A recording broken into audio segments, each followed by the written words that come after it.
Perfect. So welcome everyone. My name is Adie Filson and I'm the Mobility Education Coordinator for the City of Cambridge in Cambridge's Community Development Department. After today, we'll have 3 more workshops in this series, and we hope you can join for as many as you care to. We have some special guests today, which we're really excited about. And then Galen, I'll have you introduce yourself and Susan. Excellent. All right, glad to be back. Good to see some familiar faces. I'm Galen Mook. I run Mass Bike. We're the Massachusetts Bicycle Coalition. We do statewide bike advocacy, which is the broader scale stuff, policies, funding, legislation. But my favorite thing to do is work individually with folks to get more people riding bikes by breaking down barriers. So this series with the City of Cambridge is great to work with older adults, whether you're new to the bike or coming back to the bike or have been on the bike the whole time.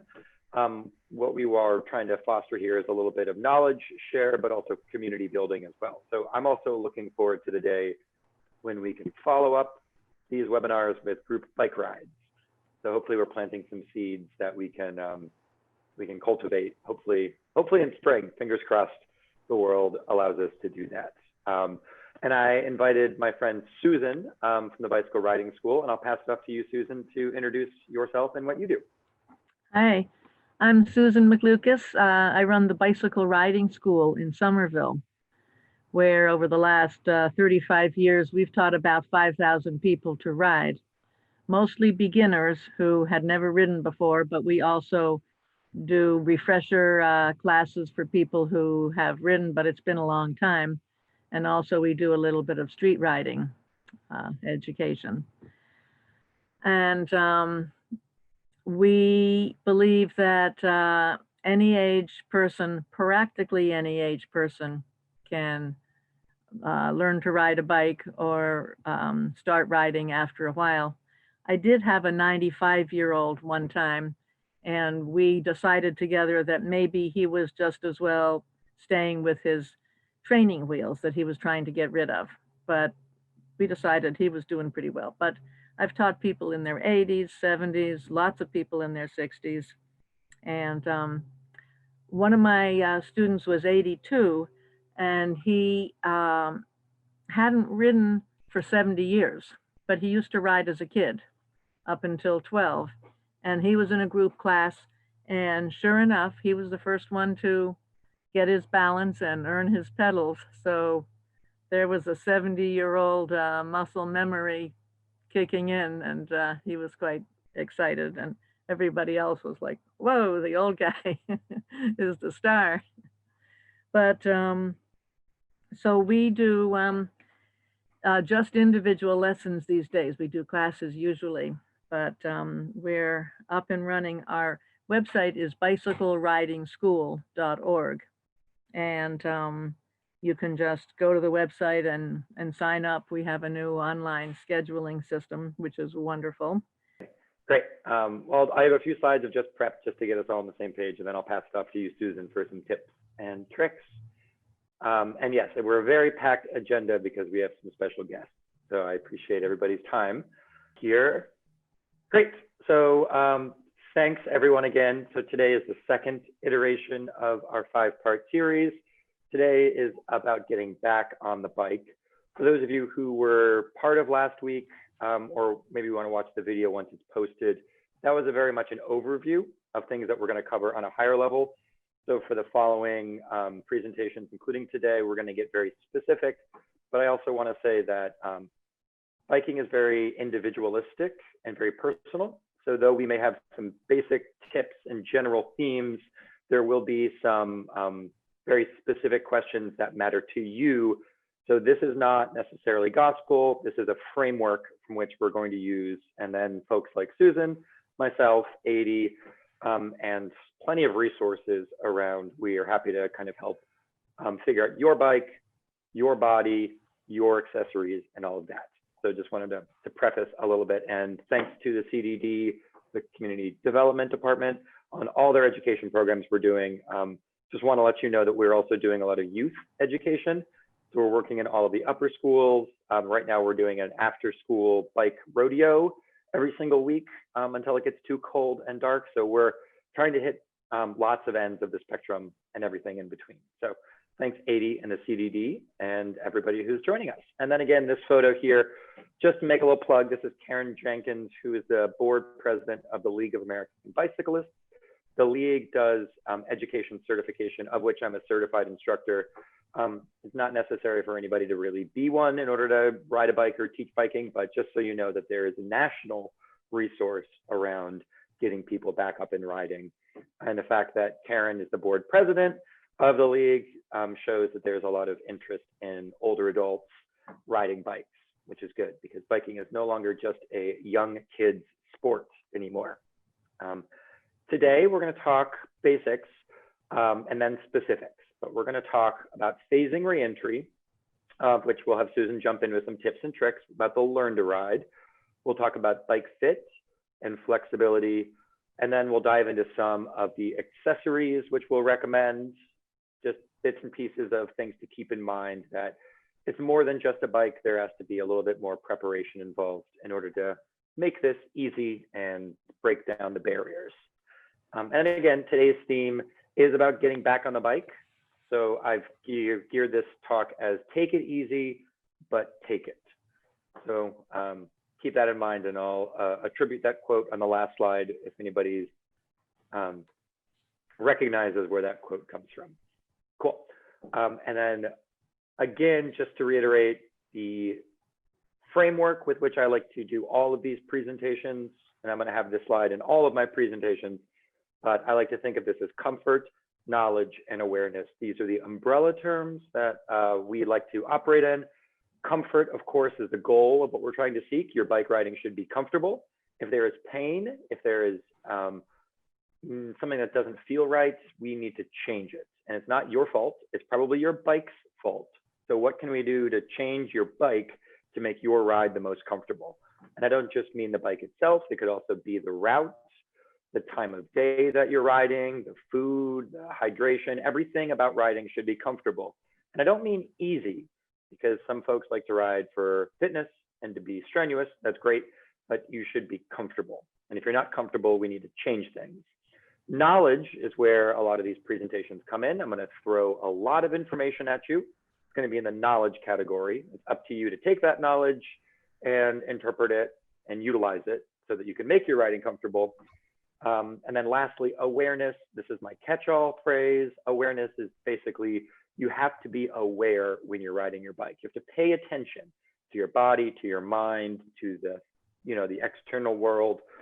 Biking, I like to say, is a very 5 or 6 or 7 sensory activity. All 5 of your physical senses, including your sense of balance, your sense of motion, your sense of timing. Everything is all in play. And when you get used to this, this all becomes subconscious. So even though we might be thinking in the forefront of our brains about every car door, every pothole, every glove, and all the knowledge stuff, eventually this does become subconscious habit. So that's the goal. But without awareness, it doesn't really lock into place. So we talked a little bit last week about how biking is good for the body and good for the mind in terms of the physicality. That's where awareness kind of comes in. It's that link between the body and the mind. So for all these presentations, keep in mind comfort, knowledge, and awareness. I got one more slide and then I'll throw it to you, Susan. But a couple things I want to just point out before we get going today is that flexibility is going to be the key to comfort for today's talk. It's all about your body, and everybody has limitations, which become more prominent as folks age. So we're going to need to make sure that you're in tune with how far your flexibility goes, and then to make sure that you're modifying your bike to fit you. Don't try to fit you to a bike that you think might be appropriate. The bike is easily modifiable. And a couple of things to think about, of course, stretching and getting in the motion of things.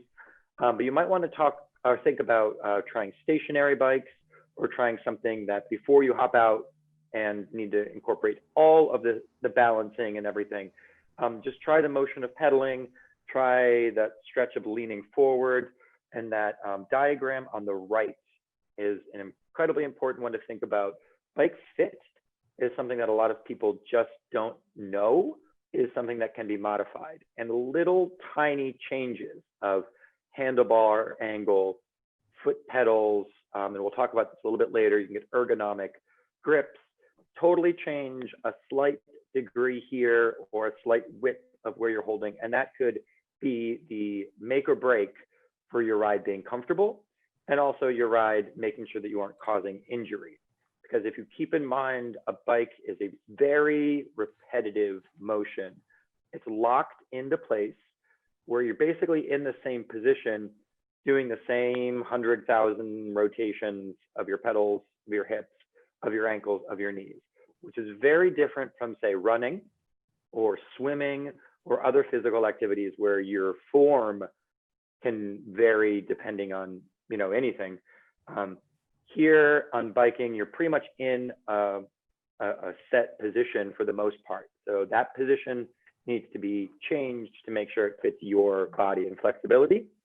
And then a couple of key points that the Cambridge Health Alliance provides. This is just a glimpse of some of the resources which probably are already known to you, but CHA is a good resource in terms of stretching, in terms of warm-ups, in terms of cool downs for older adults, of course, but generally everybody as well. So keep in mind that whatever we talk about today in terms of biking can also play into all the other physical activities that you're engaged in to make sure your body stays nice and healthy as we age. So that was my preface. Again, it's just stretch, know your limitations, and modify your bike to fit those while you're getting back and being familiar with riding on the bike. With that, I'll pass it off to Susan. I can stop sharing my screen if that helps, but I just took a screenshot of your website so that folks can get to know how to find you. You're available on the web at Bicycle Riding School. You're available on phone number right here. And with that, Susan, I'll stop sharing and then let you take over to talk about some tips and tricks. Thank you so much, Galen. Yes, it's really fun to bike. It's good for the environment. It's good for your health. Some people get nervous about it if they haven't done it for a while or they never did it. And I'm gonna be sharing some tips for assuming that people have ridden before, but they haven't ridden maybe for some number of decades. If you haven't ridden at all, it might be easier to just come to bike school, or you also can try, there's a educational video on my website that we made with the idea of teaching people who are too far away to want to come, or who, for whatever reasons, don't want to come, they want to do it on their own. And it tries to teach all the things you need to know. I've heard from a lot of people who learn to ride from the video, so that's an option. But a very common mistake people often make is to get on a bike that's too high for them as a beginner. If you go to a bike store, the people will say very authoritatively that your leg has to be almost straight at the bottom of your stroke, which means you're on your tippy toes, which means if you're a beginner, you're terrified. And what you want to do is at least have the balls of your feet on the ground, and maybe even be flat-footed on the ground when you're starting out. Once you get going and you're used to it, you can go up. And if you're going to go long distances, like 20 miles a day or so, you should get your leg almost straight at the bottom of your stroke. But I'm guessing that a lot of my students, especially the older ones, never get their legs quite that straight and never get their seat quite that high. And you know, who cares? You need to be comfortable. You're probably not going to go 20 miles, at least for a good while. And so the most important thing is to be comfortable. What's nice about having your seat low enough that you can get the balls of your feet firmly on the ground is that when you start to tip over, you just put your foot down. If you have your seat up at the standard height, you need to stand up and step down. And that's a you know, that can be done. And we teach that usually on graduation day or sometimes earlier if people are really on the fast track, but it takes some getting used to. So the easiest thing is to have your seat low enough you can just reach the ground. And then have the right kind of a bike. I like the picture that Galen showed of for the recreational cyclist, a nice, upright, comfortable bike, leaning over, but not very far. And the road bike is, you know, sort of racing type. People can ride recreational bikes on the road perfectly well. There's nothing wrong with it. Um, when you're, if you decide to try it on your own, get yourself a nice, comfortable bike and find an open space. You can't go straight right away. You need to follow the bike, whichever way you start to lean, you turn that way. And you just kind of look like a drunken sailor when you're starting out, but pretty soon you get your balance and you can go straight. It seems like bikes are going straight, but they're always wobbling. It's just that people get so good at it that you lean a tiny bit and you get back up by turning that way, and you can't even see the wobbles after a while. So we have a handout on our website in the resources section. It says buying a bike, some suggestions, including some particular models, but the general summary of the thing is you probably want to ask for a comfort hybrid. That'll give you a general, get you in the general right idea. And you have to be firm with the people in the bike store. Tell them you're a new rider, you want your balls of the feet firmly on the ground. You can have your heels off, but you do not want to be on your tiptoes. And just be patient with yourself. If you don't get it fast, take it slow, take it as it comes. If you're having a whole lot of trouble, you're really scared, come to the bike school. We'll help you out. bicycleridingschool.org. Awesome. Thank you, Susan. I'm also putting some resources in the chat feature. So if folks want to open up the chat, I've linked the resources page to Susan's website, the video on YouTube so folks can try on their own, and just a reminder about the comfort hybrid style of bike. Great. Thank you so much. Thanks, Susan. Great to have you. Good to see you again. And her team operate just north of Cambridge in Somerville, so very close if folks are in town. And you can sign up if you want a slot and want a private lesson or a group lesson. You can sign up on the bicycleridingschool.org. And just to remind that, Susan, did you say 35 years you've been teaching I've been folks? doing this for about 35 years. Yep. Yeah, cool. We're right near the subway, right near Davis Square, so it's easy to get here. Awesome. Cool. Great resource. Excellent. Adi, is there anything else to jump into? Because I'll show a couple of videos next. Yeah, go for it. Okay, great. Just to key up a little bit of primer material. Sorry, I'm doing two things at once. Let's go back to my presentation here. I want to talk a little bit about getting on and off the bike. So this graphic is actually pulled from a study from the Netherlands, which, yes, the Netherlands has a scientific study about the physics of getting on and off a bike.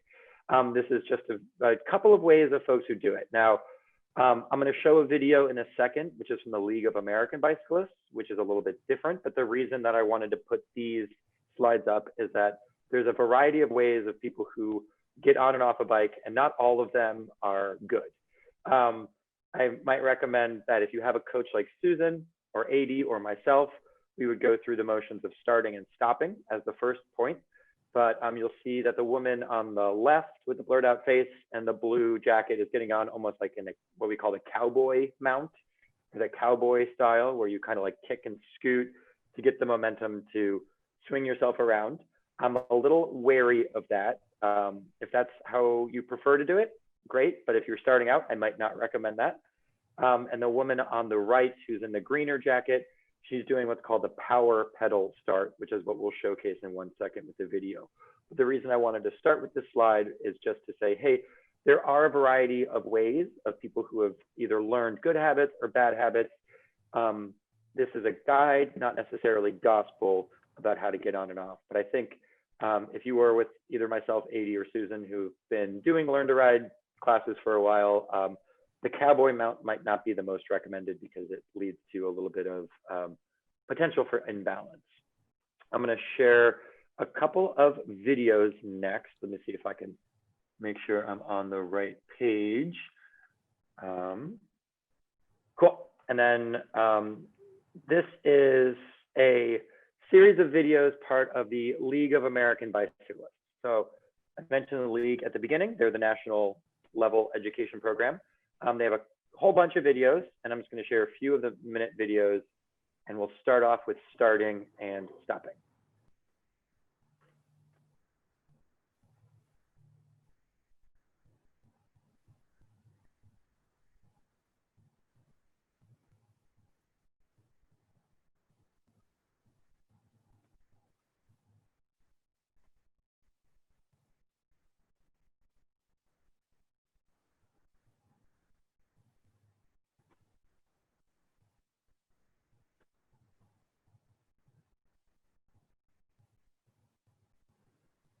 Galen, you may need to still narrate a little bit. I think the captions are getting cut off.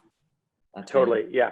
And this is also a very fast-paced video, so they did this very quickly. But the basic idea is if the bike is too big, you need to get a smaller bike. And one way to do that is to stand over the frame and make sure that nothing is hitting your body and you can stand comfortably over the bike. That's going to be very important for getting on for the first part. Once you're standing on the bike or over the bike without your seat, without sitting on the seat, you'll find what's called the power pedal position, where, demonstrate here, you pick whatever foot is the most comfortable and you put that pedal at about a 2 o'clock position. Let me find that one here. What we call in the upright position, and that will be what you push down on. So 1 foot on the ground, 1 foot on the pedal. And as you pedal forwards,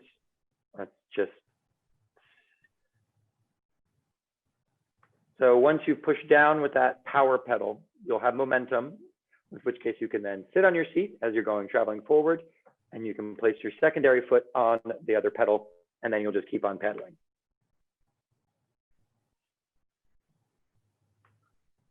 And saying that even if you wobble a little bit as you're trying to find the other pedal, that's okay. Keep moving forward and the momentum will carry you.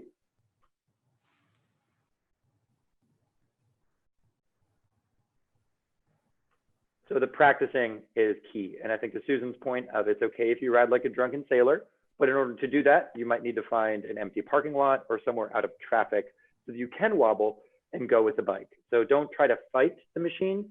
What you're going to want to do is learn the tips and tricks of working with it so that when you pedal, you actually gain control over the bicycle. That's a very important one as well. So just a reminder, standing over the bike to make sure it's the right size, that it doesn't feel uncomfortable. Putting that one power pedal, whether it's the right foot or the left foot, at basically the 2 o'clock position. If it was numbers on a clock, you could think right around 2 o'clock. Pushing down with that foot while the other foot remains on the ground. As it kicks off the other foot, you should look to get a little bit of momentum to attain balance on the bike. Then you're applying the second foot and you're pedaling forward. And again, it's okay to start to wobble. The key is just to keep pedaling forwards, and with a little bit of speed and a little bit of momentum, you actually regain control. We'll go through the last 30 seconds of this video, which talks about stopping, because one thing to keep in mind about stopping is once you do come to a stop, you will lose momentum, which means your bike does tip over. So you've got to be ready to catch yourself when you are stopping. It's unfamiliar to you because it's been a while. That's okay. You'll learn it pretty quickly. But the idea is you have to be ready once you come to a stop to get your foot prepared to catch yourself. And that's the key of the preparation.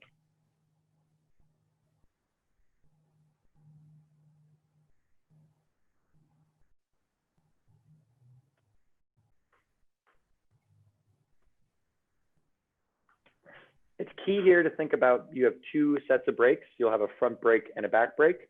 The front brake is actually a much stronger stopping power of the brake. If you're stopping the bike at the front of its momentum, it will come to a hard stop. But if you're using the rear brake and you're stopping the bike at the back of its momentum, it'll still carry the weight a little bit forward. Even if the wheel doesn't turn, you can still skid if you're going quickly, or if you apply the brake too sharply. So keep in mind that squeezing your brakes evenly and slowly is the key, but your front brake is much, much stronger. So if you do squeeze the front, you're going to kind of jar yourself because your bike will come to a full stop, even if the momentum still carries you. But it's very important to get comfortable with stopping because it's not just good enough to start riding, you also have to stop riding. And in my opinion, stopping is probably the most important part about biking because you will have to stop at some point.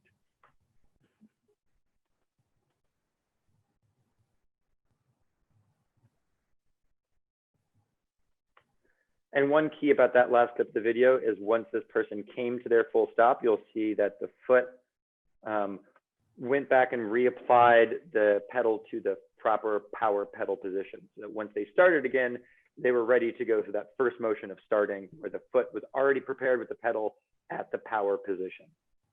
And again, this is quick. My apologies for just breezing through this. This does take a while, but I just want to show you some of the resources that are out there.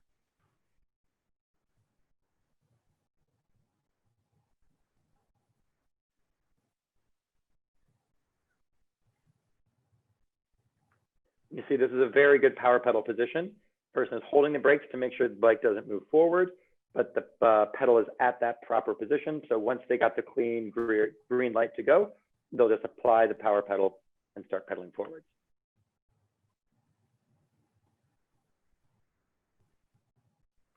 And one thing to notice there, you'll see that they actually weren't mounting the bike after the first couple pedal strokes.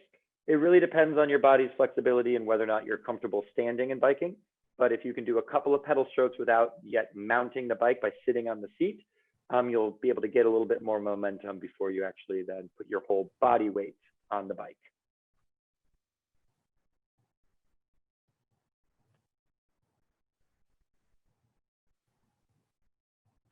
Cool. So that was that quick one there. That's about starting and stopping. And again, that's kind of the first thing to keep in mind.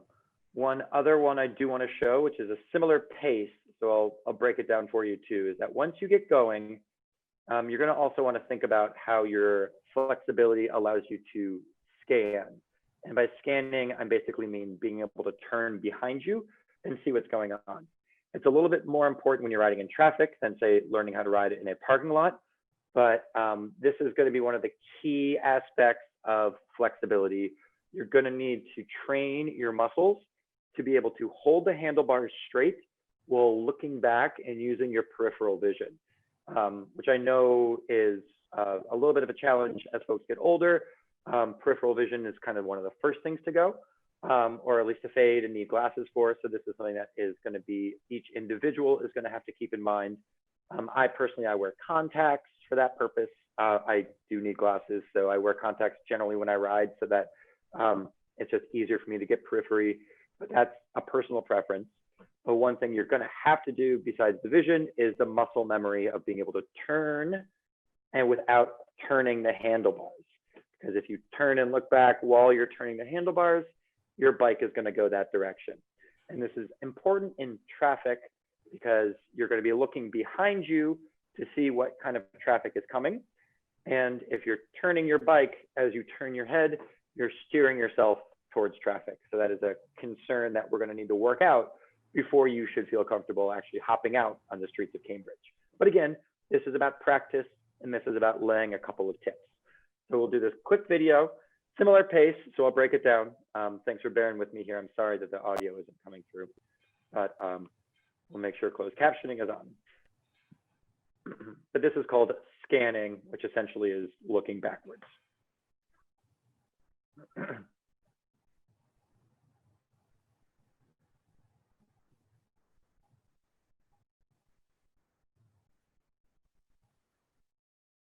So the key thing there is that, and I'm sure we've all seen it, when you see a cyclist like this woman looking back, you know that she's about to make a maneuver. You know that she's probably about to turn or she's probably about to change her course. And this is a good signal. So not just looking back for your own benefit, but by looking back, you're actually triggering to the drivers behind you that you're about to do something which is probably going to change your course of action. If and when we actually go and do the drills together, this is one of my favorite drills to do because it's called the scanning and signaling drill, where we train you to ride away from a coach, and then the coach will be stationary. You will be trained to look back and look forward, and the coach will either have one arm up, two arms up, or zero arms up. And it'll be your job to say out loud, one arm, two arms, or zero arms, because that just implies that you aren't just looking, but you're actually recognizing what's going on. You're seeing what's happening behind you, which is very important. So it's the looking back. And then the second part of that would then be the signal. It's a little hard to see in my video, but this is my left turn signal. So being comfortable taking a hand off the handlebars, which arguably is level 2.0 when you're learning how to ride, but being able to look back, then signal, and then hands back on the handlebars again, and then look back one more time to make sure that that signal was recognized by the drivers behind you. So this is very important. This is probably one of the most important physicality drills that we'll teach you when we're out and riding after starting and stopping, because you need to know what's coming from behind you as both your own benefit, but then also as a communication tool to all the drivers.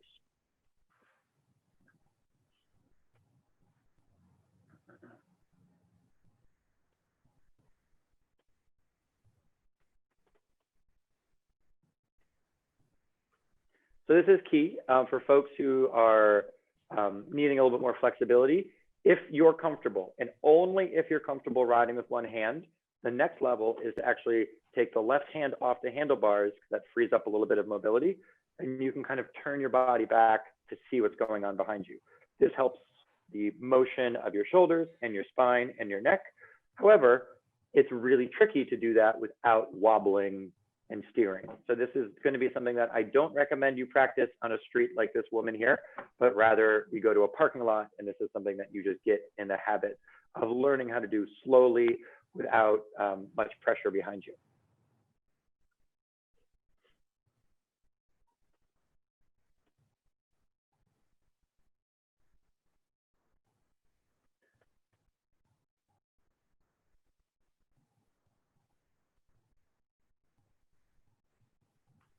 Cool. And the last part of that video is just reiterating the fact that it's a key way to communicate yourself and where you're going to other drivers.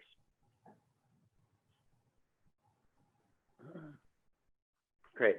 All right. So those are quick. I'm sorry we couldn't hear them. My apologies on that. But I think what we'll do is we'll be able to share those videos after the fact, and folks can check out not just those videos, but all the other videos that the league has.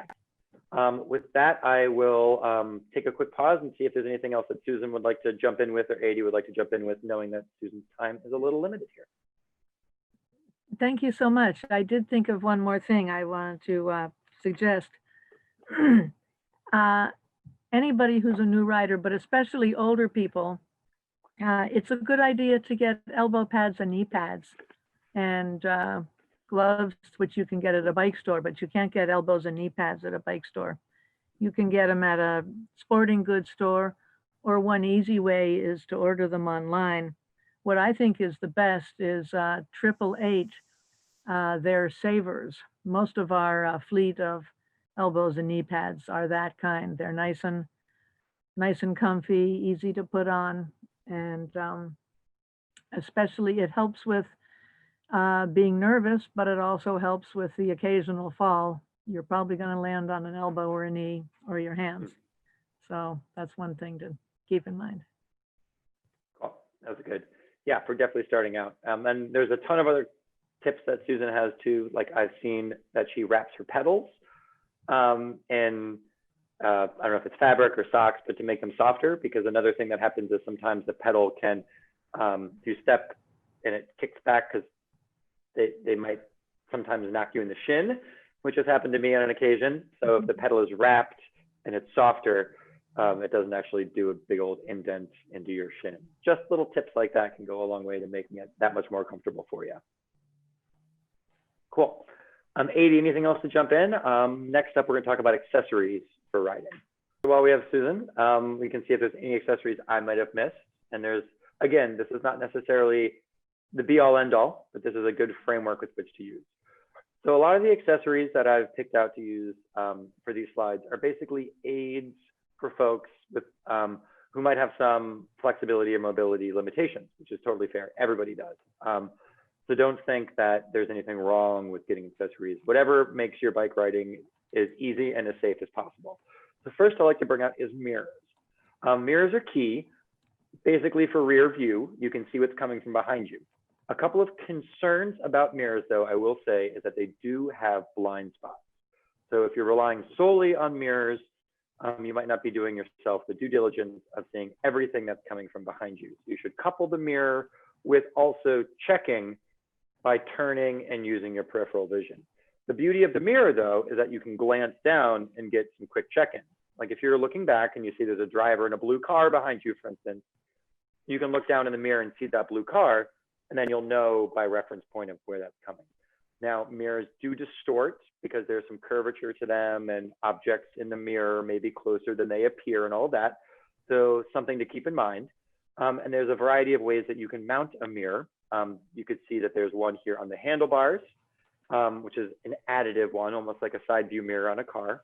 There's one at the top, which is actually part of the handlebar itself.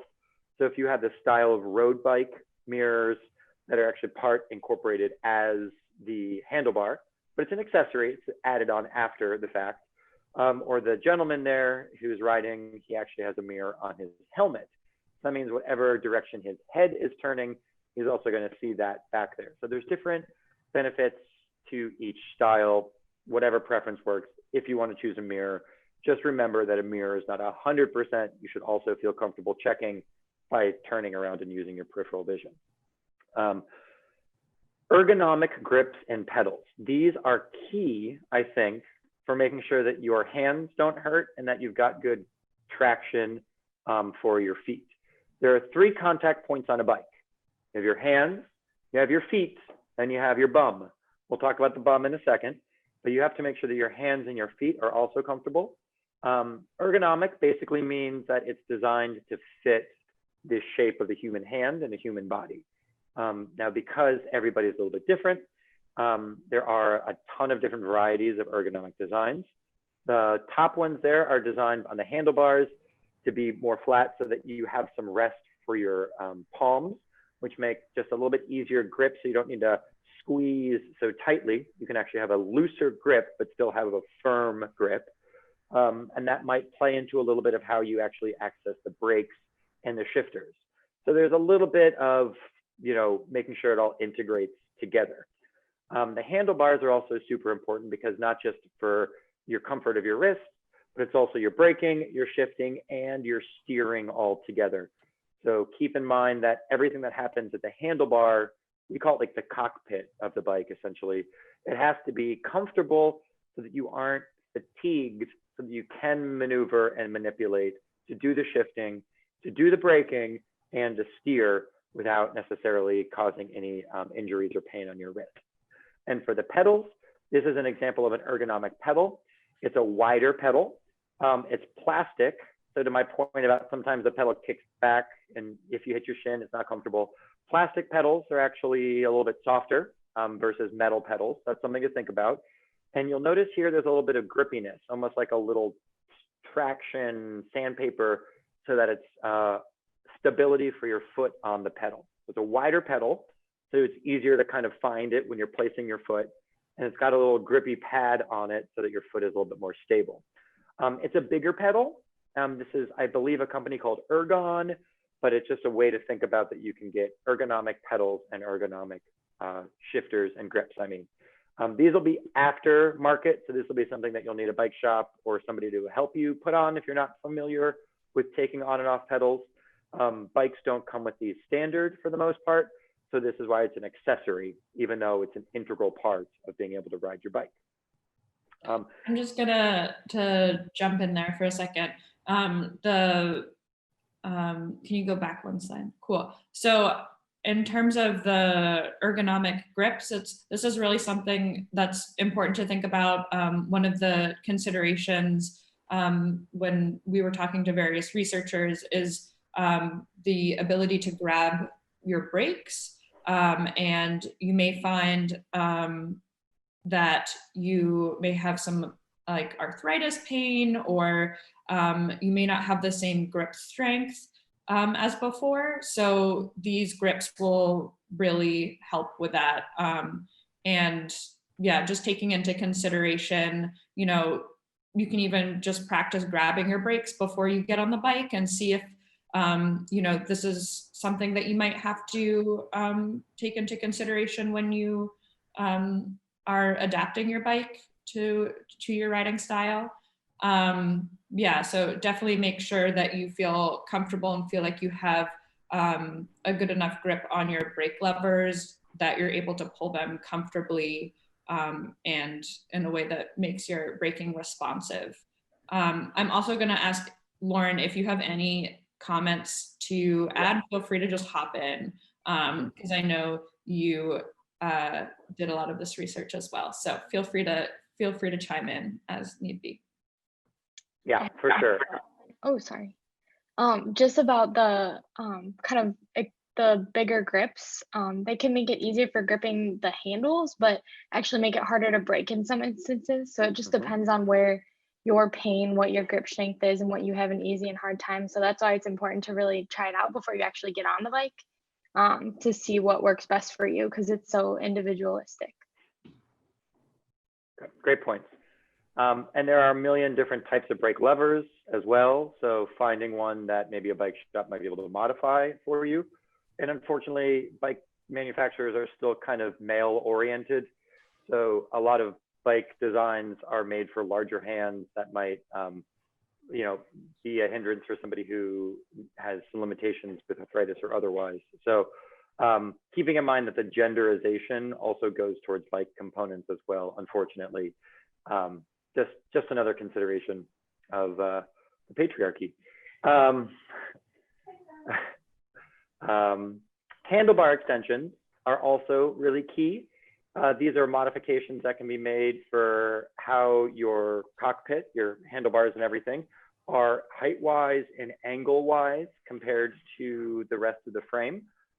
Some of these can be added aftermarket as well. A couple of examples I have here raise up the handlebars, which might make it easier for you to reach so that you aren't bending over as much, if that's a concern.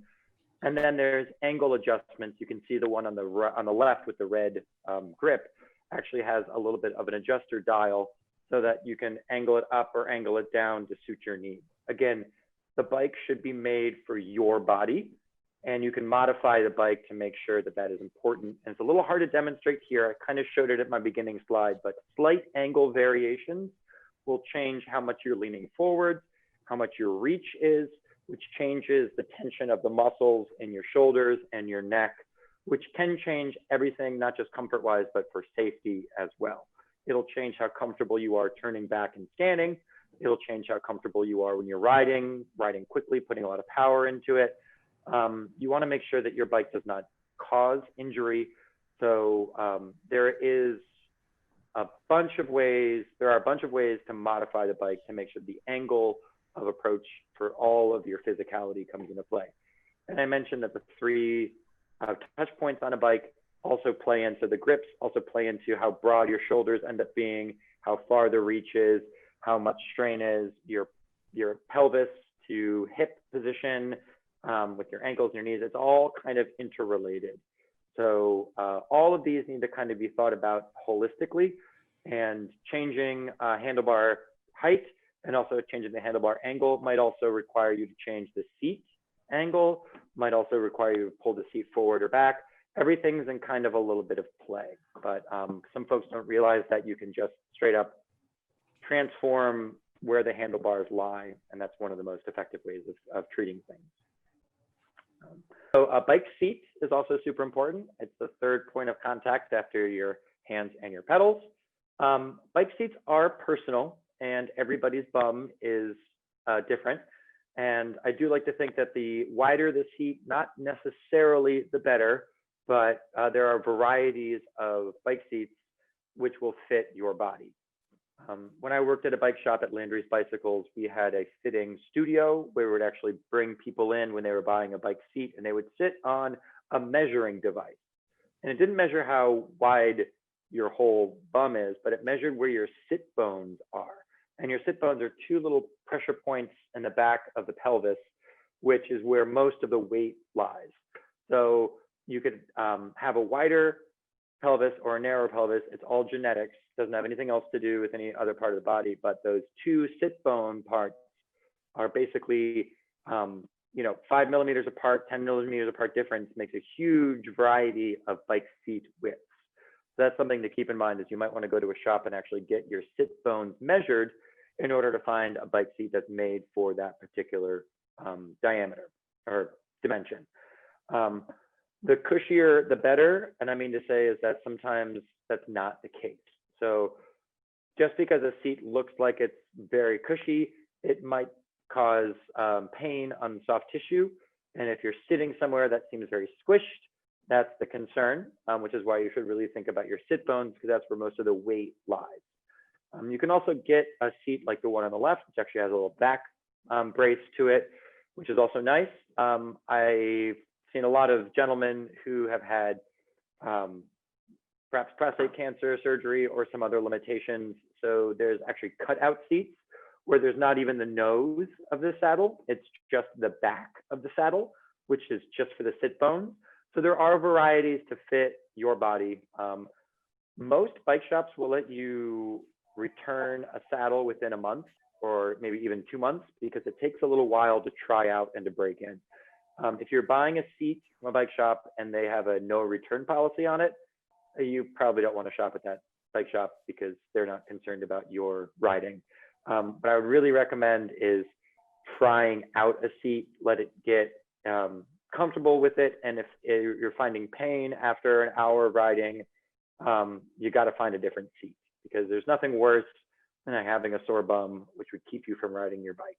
And again, it's probably not your bum's fault, it's probably the seat's fault. So finding the seat that really fits your body is key. Cool. And Lauren 80, feel free to jump in at any point as well. Water bottles are also key. So hydration is absolutely essential to make sure you avoid what we call bonking. And bonking, again, is when your body is dehydrated, when you're out of nutrients. You might not realize that you're bonking. You might just be aggravated, or you might not be as quick on the draw, seeing something or responding to something. And a lot of that comes down to just basic nutrition of hydration and making sure you have enough calories that you'll be able to burn. So finding a way to have a water bottle that's accessible to you while you're riding is key. You don't need to be pedaling and drinking at the same time, but as long as you can pull over somewhere quickly and have access to hydration is absolutely key. And again, there's a variety of ways to do it. These two examples have them up a little bit by the handlebars, because that's where it's probably the easiest to access. You can also have water bottle cages on the bike, but absolute must is being hydrated out there, especially now that we're in COVID times when all the water fountains, the public water fountains are shut off. You need to carry your own water. And even if you're going a mile or 2 miles, bring water, because you will notice if you ever start to bonk, the quickest way to get back to life is just to drink some water. And it really is, water is life. So don't forget about that. And then glasses and gloves. We talked a bit about handlebars for ergonomics. Another way to modify to make sure that your hands are comfortable are to wear cycling gloves. Cycling gloves are key, even though they're similar to regular gloves, but they're key in a couple of aspects. And specific to cycling, they have pads at the pressure points right here, and then right down here on the palm. So when you're grabbing the handlebars, a lot of the vibrations that would then be translated to your wrist, your elbow, and your shoulders get absorbed when you're wearing pads on your hands. And there's a huge, huge difference with just a little bit of gel pad between riding a bike for 5 miles without gloves and riding them with gloves. You will notice it instantaneously. You will feel more comfortable. Secondarily, if you are ever in a crash, if you ever tumble, if you ever tip over, you will inherently try to catch yourself. If you have the pads and the gloves on, you will protect your hands in the event of a crash. So it's also key to wear gloves so that there's a protective layer just in case.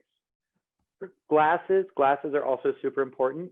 If you are one who wears contacts or needs them for vision, of course, you're already used to that. But even more so, if you don't need that, I would recommend wearing clear glasses at the very least. Not even sunglasses if it's sunny out, but that protects your eyes in case there's any debris.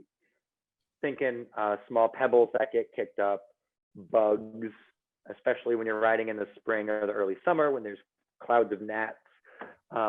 Getting an object in your eye isn't just an annoyance, it could also be a safety problem because it limits how visible you are or how much you can see. So keep in mind that having basic clear glasses is a key way to make sure that your eyes are safe as well. So we only get one set of eyeballs. You probably know how to take care of them, but just like you only get one brain, we wear a helmet, you only get one set of eyes, we want to wear glasses too. With that, are there any other accessories, Adi or Lauren, that you want me to touch on, you want to bring up? I just wanted to hop in and say, and also, you know, just the obvious that sunglasses are really important for protecting your eyes and your vision, especially as you get older. And also depending on the time of year when you're riding, the sun can be at quite the slant that can be pretty blinding. So highly recommend. Cool, great. So just to recap, this is my kind of tying it up slide. We encourage you to modify your bike and modify the accessories on your bike and your body to make sure that you're as comfortable and safe as possible. But if you're just getting back on the bike or if you're new to riding, the key is to start slow and build up the skills. Getting on and off the bike is going to be one of the biggest challenges. We've talked a little bit about starting and stopping, but we want to make sure that you're comfortable getting on and off the bike, which may really help if you had a coach or a trainer there to show you a little bit of tricks about your specific bike, because your bike is going to be designed differently than anybody else's. You're going to have your own way of getting your leg over the bar, your own way of tilting the bike to catch it with your feet, etc. So keep in mind that Adi, myself, Susan, probably Lauren, I'm going to speak for you and say that you're probably always available to help some folks out. So feel free to get in contact with us. Maybe even we could share some photographs of the bike to say some ways that we would recommend getting on and off. That is absolutely key, because once you stop riding, your bike will tilt due to momentum, and you want to make sure that you're comfortable enough catching yourself. I do recommend practicing in a parking lot.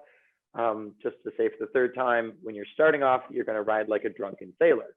That's okay as long as you're not in traffic. So find a place that is safe and clear and open.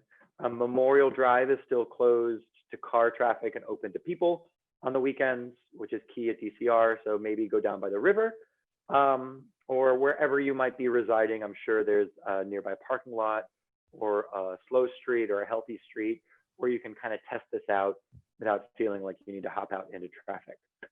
Finding the off-street pathways is absolutely key as well, because that removes the stress of needing to be in traffic, and you could just focus on your body.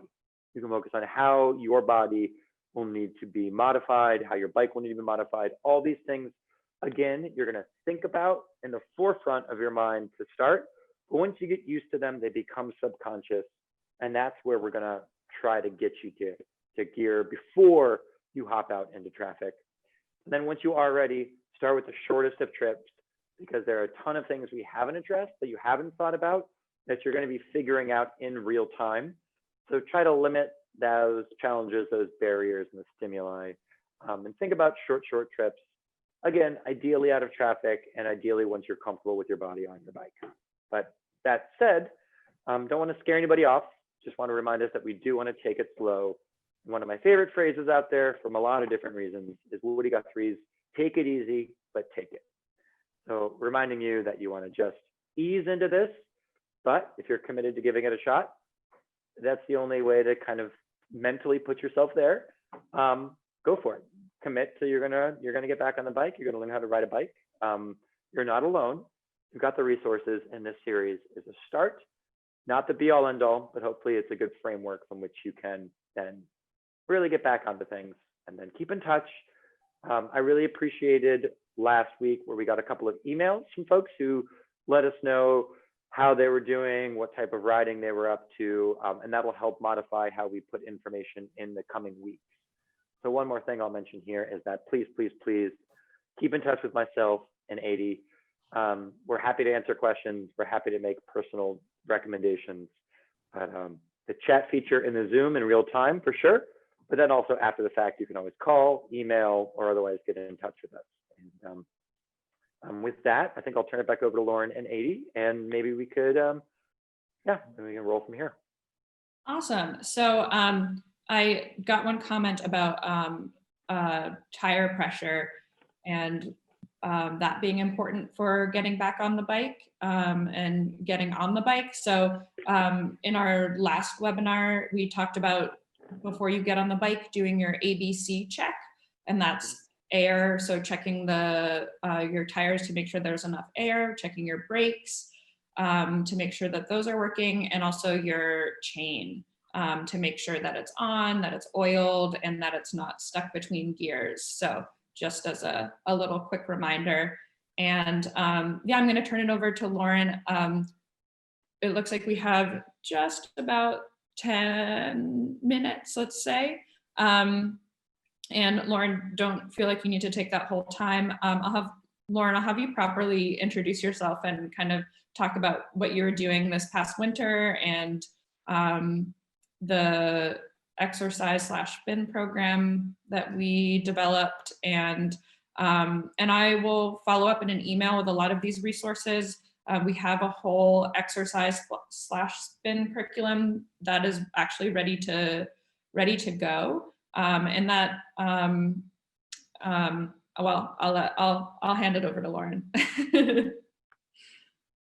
Oh, hi again. My name is Lauren, and I was a student intern, a graduate student intern with the Cambridge Community Development Department in the spring.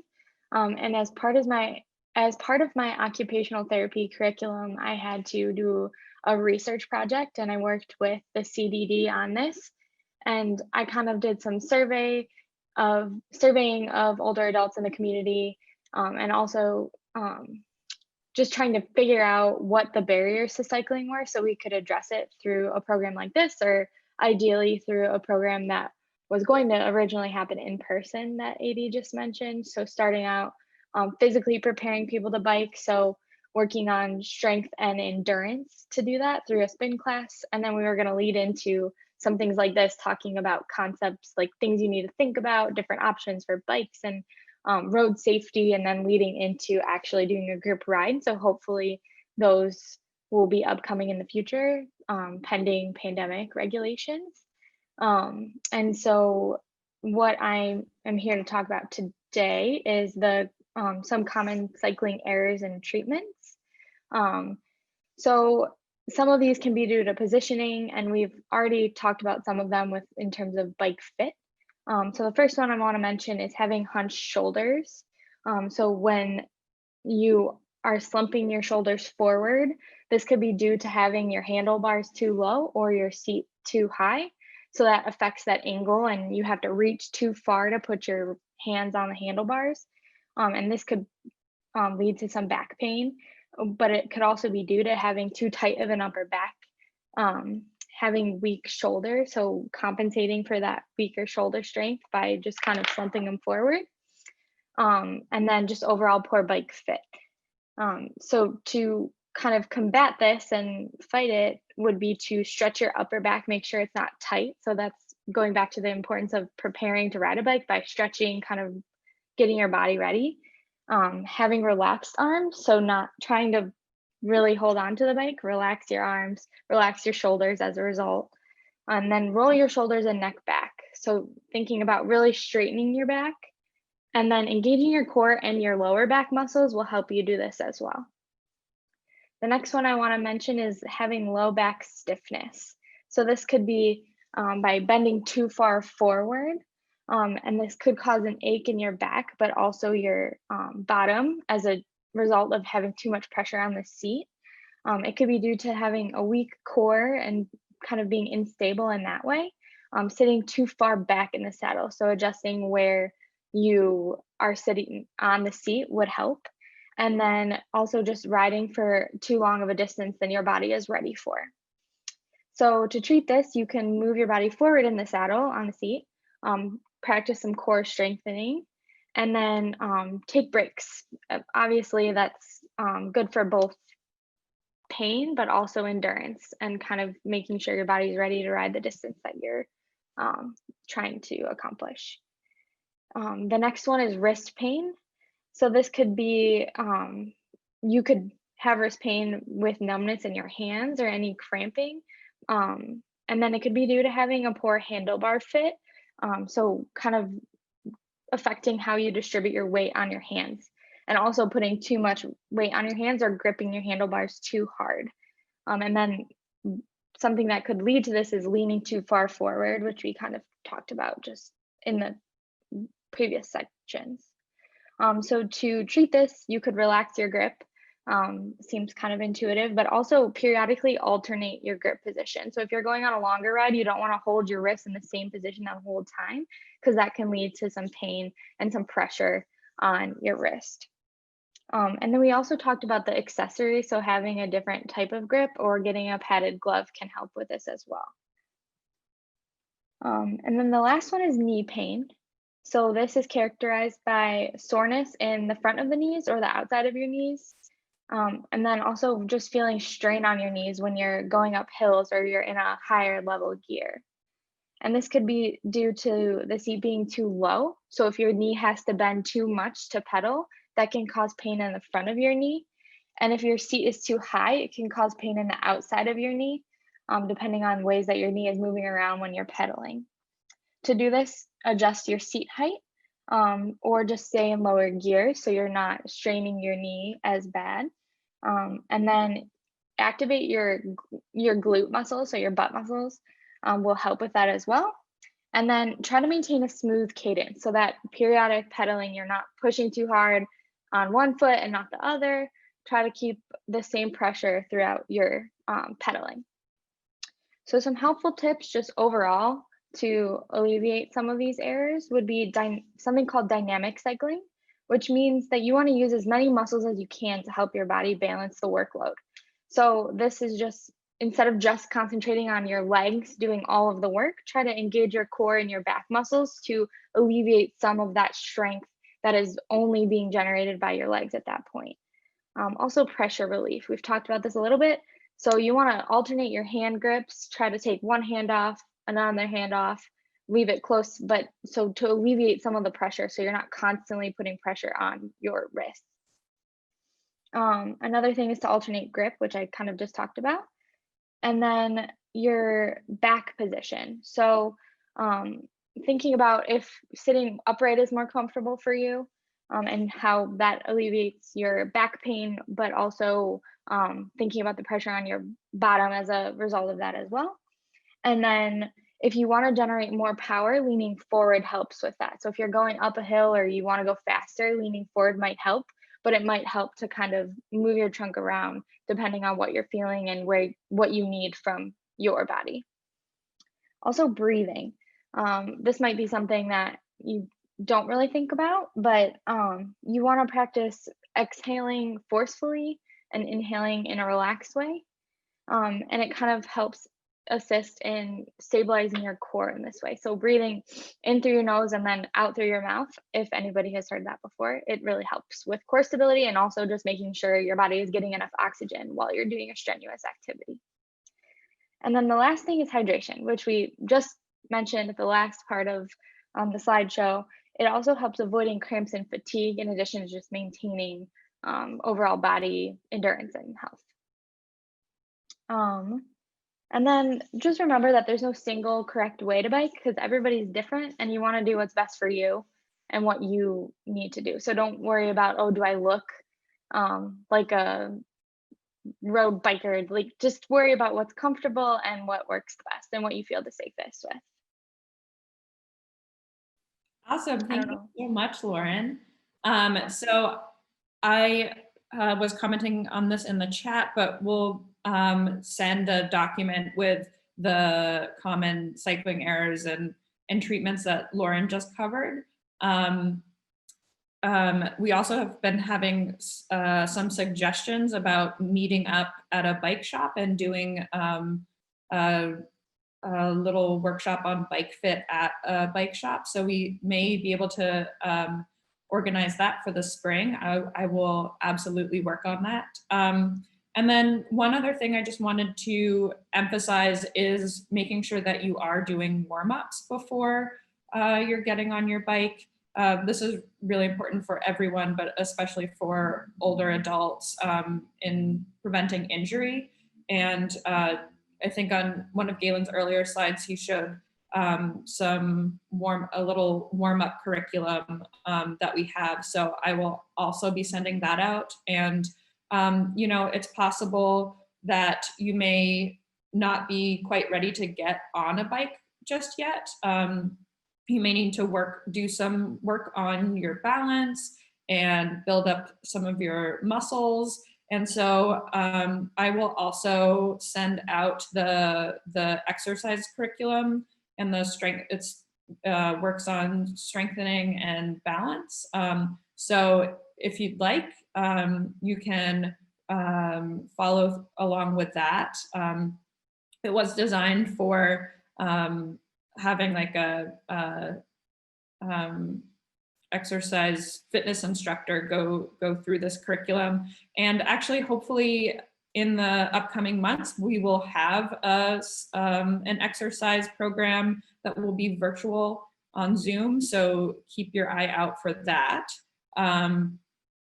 And we had one other comment about how to get on a bike if you can't swing your leg over a bike. For something like that, I would highly recommend having a step-through bike. And that, so you would maybe need to practice at that point. You could do an exercise that is practicing stepping over something. I think it would be probably about stair height. But if you had like if you had a shoe box or some sort of box or maybe some yoga blocks, you could practice stepping over those before getting on the bike. And I think that could be a way that you could work up some of that muscle strength and balance. If you were finding that stepping over the step-through bike was still a challenge. Galen, did you have any last things to add? No, I think that covered a lot of ground today. So today was pretty specific. Again, we encourage you to get in touch with us to let us know how we're doing. Would love to have you cross collaborate as well, because though we may have some tips, you might have some on your own that you'd like to share. So we'd like to kind of facilitate the community conversation as well. So we have more of these. I think we have 3 more weeks of these. So we're nowhere near the end of the work in the curriculum, but we can change any of the content going forward based off your feedback. So please, please, please just let us know how you're doing out there so that we know that we're gearing this to fit your needs.